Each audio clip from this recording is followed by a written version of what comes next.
What are you waiting for? Why are you waiting for it? Is it because we sometimes believe it's just going to fall into our hands? Do we really believe life is guiding our steps rather than our steps guiding our life? What kind of mindset can we have possibly allowed ourselves to fall into at some point to actually believe we can't achieve certain goals or desires in our own lives? Who or what in your life made you think you can't do, say, feel, or become exactly what you find yourself daydreaming about doing, saying, feeling, or becoming? Exactly how many years do you think you're going to have in this lifetime to realize what it is you really want, and then to discover each step it will take to get there? Each step sure to be life-altering changes and most likely to be more difficult to conquer with each step taken, all while maintaining struggles of your everyday lives. Let's talk about it. It may sound impossible, but fortunately, one of those steps taken will inevitably teach you the difference between ego-based fear that stops us from taking leaps of faith into the unknown that leads us to our goals, our desires, ultimately our destiny's path, and soul-based fear, which is just a sense of childlike anxious anticipation of the knowing we're going to take that leap into the unknown. I feel that society calls this a midlife crisis, to have a label for people deciding to finally take control of their own lives. It's a label, in my opinion, given for those who aren't quite ready in their soul's journey of life to understand, and that's okay. They don't have to understand. They will in their own time. If not this lifetime, then another. If you believe in that sort of thing. That won't be for everybody. Hell, I'm not for everybody. But one thing's for certain. Tomorrow isn't promised to anyone. The majority of people in the world have become situated or rooted into positions of comfort in their lives. It's different for everyone, for comfort can look differently to each one, but nonetheless situated indeed. Rooted by way of comfort. Comfort in familiar knowing, of security and structure. Structure in their life that they know could keep them grounded in their stability, whether this be in careers, marriage, home, etc., whatever stability looks like for them. But how many people stop, just for a moment, to quiet their own mind from repetitious thoughts, playing over day in and day out, most likely causing stress from anxiety built on by what was and what will be, even though what was is already done and gone, and what will be isn't here yet.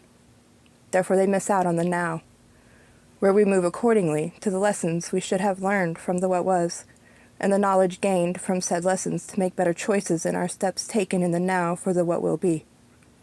I hope that made sense.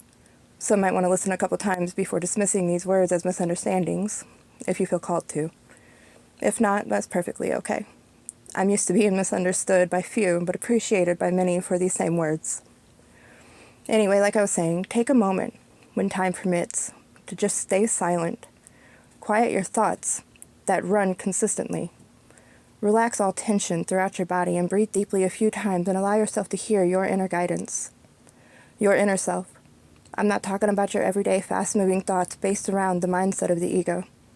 I'm referring to the mindset of your soul, the inner desire, the subconscious mind we all require but tend to forget about due to the cycles of our daily lives. When we take time out to stop, breathe, relax, and focus on blocking out the external noise, we can then better hear the thoughts we claim to not have time for. For it's those very thoughts that you will discover within a deeper connection to your heart's truest desires. It's then you should ask yourself one of the most important questions you'll ever answer. What is it that makes me truly happy? And how can I begin to achieve it? Once you've had enough time out to answer that question, for some it may require more time in their life to figure out if it hasn't been something they've pondered on throughout the years. But once you figure out where your happy really lies, and how you may apply the action steps to get there, are you actually going to take the leap? To begin with step one, out of many, to adjust your life accordingly to achieve what is absolutely possible for you to become the happiest you've most likely ever been, no matter the life-changing obstacles each step will bring you.